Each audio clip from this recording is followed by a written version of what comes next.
Hi hello నమస్తే welcome to మన web TV channel. Hi guys, ఎలా ఉన్నారు? చాలా రోజుల తర్వాత నుంచి మన మన వెబ్ టీవీలో వీళ్ళు సరిగ్గా రావడం లేదని బాధపడుతున్నారా? ఇంకా ఆ చింత వద్దు. ఈ రోజు నుంచి రోజు క్రమం తప్పకుండా మన ఛానల్లో వీడియోలు వస్తూనే ఉంటాయి. మీరు చేయాల్సిన పని ఏంటంటే లైక్ చేయండి, షేర్ చేయండి, మీ అభిప్రాయాన్ని కామెంట్ చేయండి అండ్ మెయిన్గా సబ్స్క్రైబ్ చేసుకోవడం మాత్రం మర్చిపోకుండా అందరూ సబ్స్క్రైబ్ చేసుకొని పక్కనే ఉన్న గంటను ట్యాంగ్ కొట్టేయండి. ఈరోజు టాపిక్ ఏంటంటే ఈ వీడియోను పూర్తిగా చూడండి.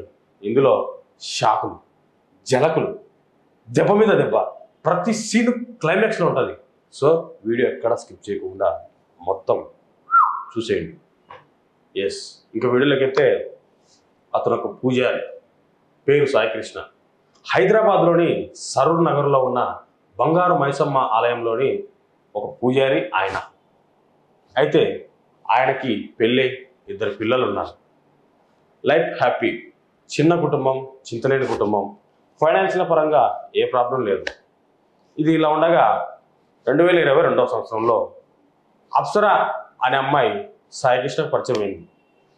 సినిమా అవకాశాల కోసం తిరుగుతున్న నేపథ్యంలో కొంచెం మనశ్శాంతి కోసం ఈ అప్సర అనే 30 ఏళ్ళ అమ్మాయి తరచూ ఆ ఆలయానికి వెళ్తూ ఉండేది.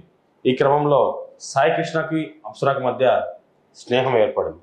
ఆ స్నేహం కాస్త ప్రేమకు దారి తీసింది.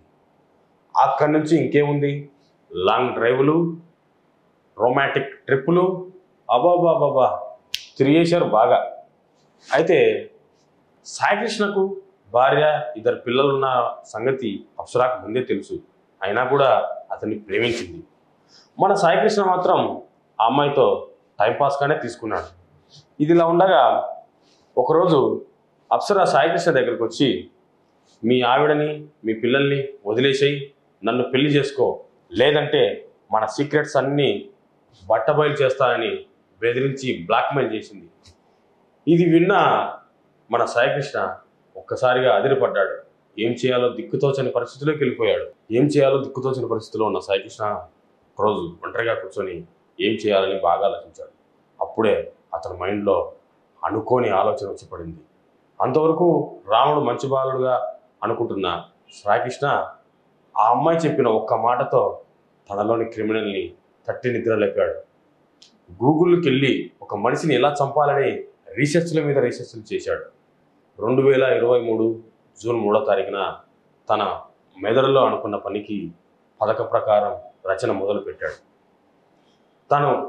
తను తన ప్రేయసి అయిన అప్సర ఇద్దరం కోయంబత్తూరు వెళ్దామని విమాన టికెట్ కూడా బుక్ చేశాడని నమ్మబలికాడు. ఇదంతా నమ్మిన అప్సర లగేజ్ అంతా సర్దుకొని సిద్ధమైంది. అయితే సాయికృష్ణ అప్సర వాళ్ళ ఇంటికి వెళ్ళి, అప్సర గారి తల్లితో కోయంబత్తూరుకి అప్సర వెళ్తుంది, ఏదో తన వ్యక్తిగత పని మీద వెళ్తుందని నాతో చెప్పింది.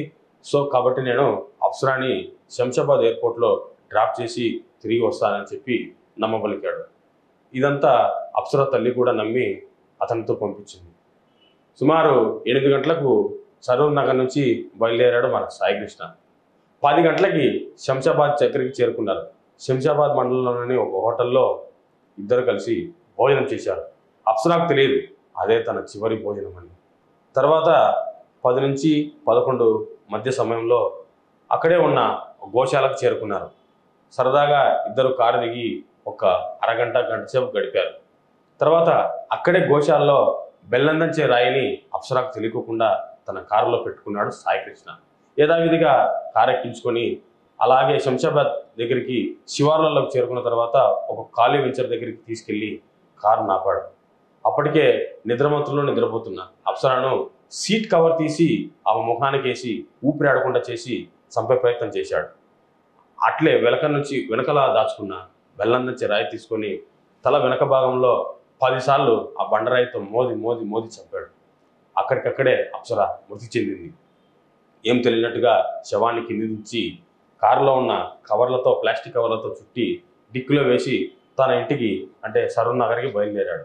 ఏమీ తెలియనట్టుగా తన ఇంటి దగ్గరికి వెళ్ళి కారు పార్క్ చేసి యథావిధిగా తను పూజారి కాబట్టి రోజు ఆలయానికి వెళ్ళి వస్తుండేవాడు. అలా 2 రోజులు శవంలో కారులో పెట్టిన శవము 2 వాళ్ళ ఇంటి దగ్గరే పార్క్ చేసి ఉన్నాయి. 2 రోజుల తర్వాత ఇంకా వాసన రావడం మొదలు పెడుతుందని గ్రహించిన సాయికృష్ణ ఆ శవాన్ని తీసుకెళ్లి సరూర్ నగర్లోని ఒక మ్యాన్ హోల్లో పడేశాడు. తర్వాత కొంతమంది కూలీలను పిలిచి 2 ట్రక్కుల మట్టి తీసుకొని వచ్చి ఆ మ్యాన్ హోల్ను పూడ్చేసి దానిపైన సిమెంట్ కాంక్రీట్ వేసి కప్పేశాడు. అయితే ఒక వారం తర్వాత తన స్నేహితురాలు అప్సర 1 వారం నుండి కనిపించట్లేదని పోలీసులకు ఫిర్యాదు చేశాడు. ఎందుకో డౌట్ తగిలిన పోలీసులు సీసీ కెమెరా టీవీ ఫుటేజ్లన్నీ పరిశీలించారు. గూగుల్లో అతని హిస్టరీ మొత్తాన్ని పసిగట్టిన పోలీసులు తమదైన స్టైల్లో సాయికృష్ణను విచారణ చేయగా నమ్మలేని నిజాలన్నీ బయటకు కక్కాడు. జూన్ 9న పోలీసుల సమక్షంలో శవాన్ని అక్కడ ఆయన మేల్హోల్లో కూర్చున్నటువంటి అప్సర శవాన్ని బయటకు తీశారు. జూన్ 10వ తేదీన ఆయన్ని అరెస్ట్ చేశారు. కట్ చేస్తే 2025 అనగా ఈ సంవత్సరం మార్చి 26వ తేదీన 28 మంది సాక్షులను విచారించిన రంగారెడ్డి జిల్లా కోర్టు అతనికి జీవిత ఖైదు శిక్ష, తర్వాత పరిహారంగా అప్సర కుటుంబానికి 10 లక్షలు ఇవ్వాలని డిమాండ్ చేస్తూ తన ఫైనల్ జడ్జిమెంట్ని రంగారెడ్డి జిల్లా కోర్టు తీర్పునిచ్చేసింది. ఇదో లౌక్యం. ఈ లౌక్యంలో ఎవరినో ఆడుకున్నారో తెలియదు కానీ ఒక కుటుంబం నిండు ప్రాణాన్ని కోల్పోయింది, ఇంకో కుటుంబం పెద్ద దిక్కును జైలు పాలు చేసింది. So guys, be careful. మనం ఒక్క తప్పటడుగు వేసినా సరే మన వెనుక చాలా జీవితాలు కోల్పోతాయన్న సంగతి మాత్రం మర్చిపోవద్దు. Be careful guys. Okay, thank you.